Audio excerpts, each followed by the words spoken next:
Hi there, welcome to my YouTube channel. This is Tina from TinaHeals.com, and this video is about an Aries ascendant, an Aquarius moon, and a Scorpio sun.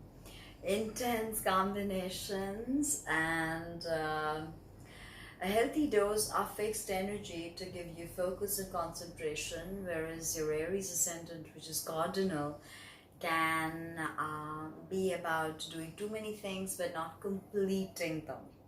So your ascendant degree or your rising sign happens to be in cardinal fire, ruled by Mars, the red planet of strife and conflict, and our action, okay, the action that we take in the world, our I do principle. And this is definitely going to make you a leader. It's definitely going to make you a dominant, very libidinal, because Mars is our libido, very very much interested in the chase. And you have your moon is your emotions, ascendant is our physical body, it is how the world perceives us. It's kind of like the Jungian mask that we wear. And now the moon is our perceptive, our emotional interface, and that is in fixed air, ruled by Saturn and Uranus, which is Aquarius, of course, 11th house moon. Friends are your life, literally. Again, not one-on-one, really close one best friend, but your gang, that they're really important to you. And your sun is in your 8th house, difficult sun, and Scorpio, again ruled by Mars and Pluto. So you're very Martian. So the placement of Mars in your natal chart is really the key to seeing how you will operate in the 3D world, all right? So the degree of the zodiac rising on the eastern side of the horizon at the moment of your birth is your ascendant's degree, okay? And the sign on which it falls is your rising sign. And the rising sign is kind of like the Jungian mask, the armor that you wear to interface with the world, how people perceive you. So when you walk into a room, people can see that you are a dominant or a leader. You're not going to take no for an answer. You'll stare somebody down. You will chase competitors away. You're very libidinal, definitely the dominant in a relationship. You like to chase the object of your desire, and you can be quite open about it, quite vocal about it. You're not the shy types, okay? And the ascendant is, as I said, also your physical body. So having an Aries ascendant, Aries rules the head. It's a very important part of your identity, and you like to do it up, okay, however it is. With Aries ascendants, I've seen even women tend to wear their hair short.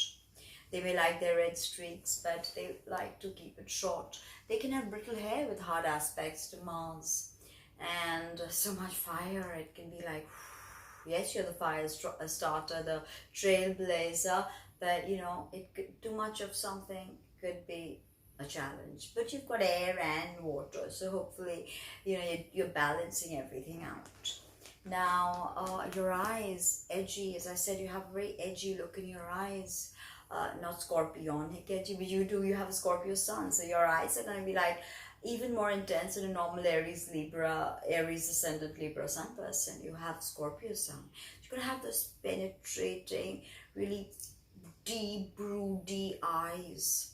And people are going to notice that about you. Bam, they see you, then your eyes, there's something about them. They are deep, people can get lost in them. Scorpio, Pluto rules the unconscious. So, and Mars is our action principle. In a natal chart, if you want to know how you do things, you look at Mars. If you want to know about your sex life, you look at Mars. For a man, if you want to know what kind of a lover you will be, you look at Mars. For a woman, if you want to know what your lover will be, you look at Mars. So all this is tremendous Martian energy. So all of this is also, both of this, Aquarius, Aries masculine, Scorpio feminine, but Mars, Pluto, very strange blend of feminine, more masculine there, okay? Now, you are the pioneer, and you're also the infant of the zodiac. And with infancy comes a streak of selfishness. So Aries can be about me, me, me. But how do you utilize this me, me, me energy? And how do you make it work for you? Okay, as enlightened, as eminent astrologist Stephen Forrest says, that the goal of Aries should be enlightened selfishness. So, you can put everything to work. Now, interestingly, very agitating, you're born in the first sign of the zodiac, springtime, everything is new, but the fires of Aries is agitating. You die a metaphoric death here before you're reborn, actually. In esoteric astrology, there are 3 signs of death: Aries, Scorpio, and Pisces. So you have both. So you are in some way going to experience a lot of endings. I won't say death, but endings and new beginnings, transformation. Okay? With difficult placements to Mars, be careful of accidents, freak fires and stuff like that. Driving under the influence, violence. You can be prone to violence, sadly, with so much Mars. You're definitely going to get angry. Placement of Mars is important, but I can tell you 8th house Sun, Scorpio Sun, and your Sun and Moon are square. Square is this, aspect of opposition. Square your ascendant, everything is square. It's really a T-square, and it's volatile, to say the least. So this is always a very difficult placement to work through, okay? But if you do, you will truly be born as the phoenix, which I'll get to when I explain your Scorpio Sun. Now, very quick metabolism, very quick to movement, and you start very many things which you may not be able to find closure with. But hopefully your Aquarius Moon and Scorpio Sun will give you the impetus to complete. Don't just start new things. Don't just move from place to place or relationship to relationship, okay? Find closure. That is the key to it all, actually, if you ask me. Now, the moon is a very private part of you. It is the yin part, and it is who we are when the Jungian mask comes off and we stand in our vulnerability. The moon rules Cancer and the breast and stomach, so it's all about nourishment. It's all about our mother, our childhood, our everyday habit patterns, our imagination, our instinctual energy, our moods. Okay, that's why we are so lunar. With the moon, we shift our moods, and very instinctual energy. So till the age of 7, people notice our moon sign the most, okay? And Aquarius moon, you're probably one of the least emotional signs out there. Moon doesn't do well in Aquarius, okay? It's a bad position. That means one-on-one establishment of one-on-one relationships will be a challenge for you all your life. You're great at groups. You have your gang and you get together and you have all these wonderful events, or you go hiking, or you go here or go there. But when it comes to real private one-on-one relationships, not great at it.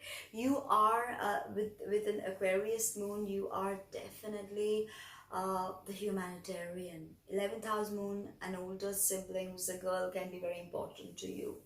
And with this 11th house moon, friends are like a permanent fixture. They parade in and they parade out of your life, okay? And you're quite used to that.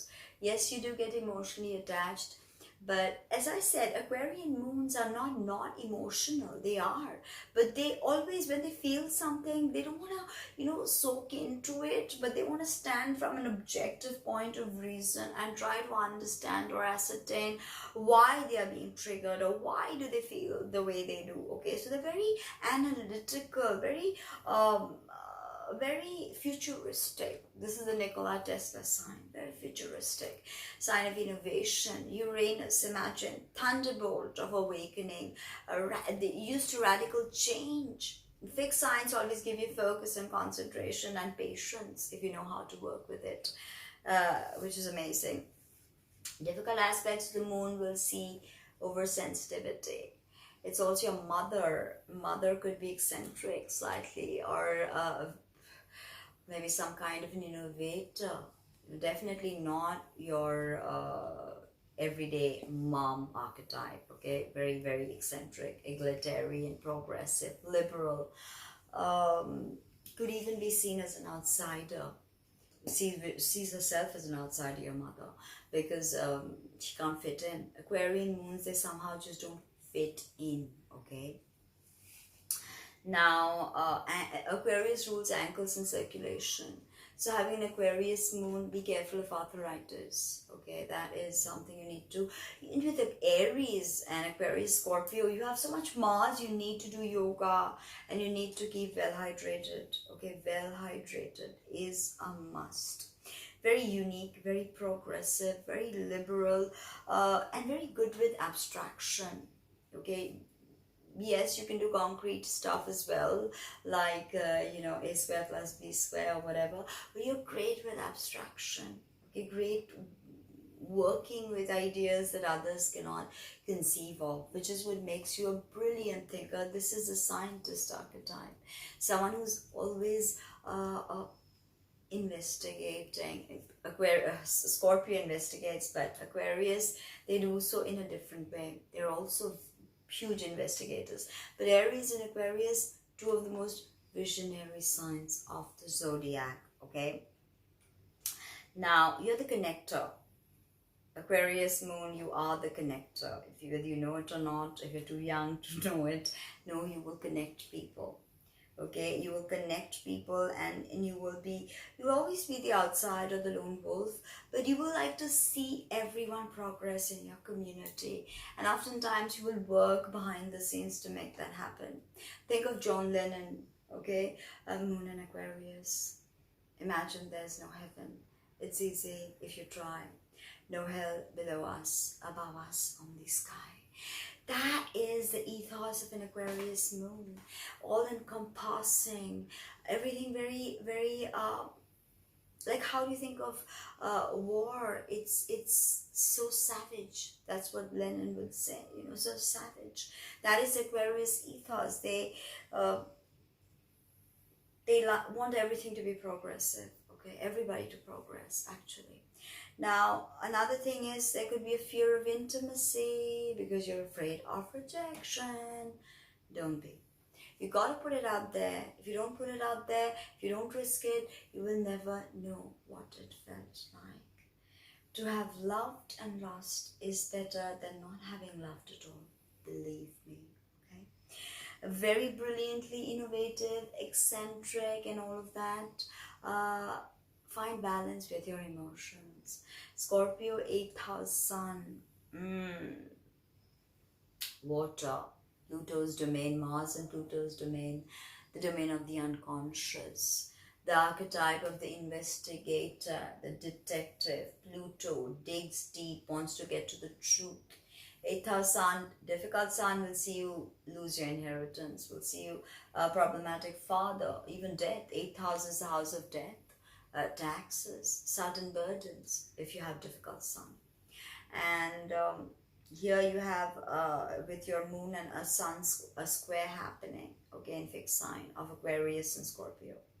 So your parents could have been at loggerheads, very, very conflicted about the way, about how they live their lives, okay. May have known divorce. With Scorpio, there's always tremendous change. It rules the organs of elimination and the organs of procreation. And Scorpio is not just about the scorpion who stings. The ultimate goal of Scorpio is to become the phoenix and resurrect from the fire. And that is your rebirth.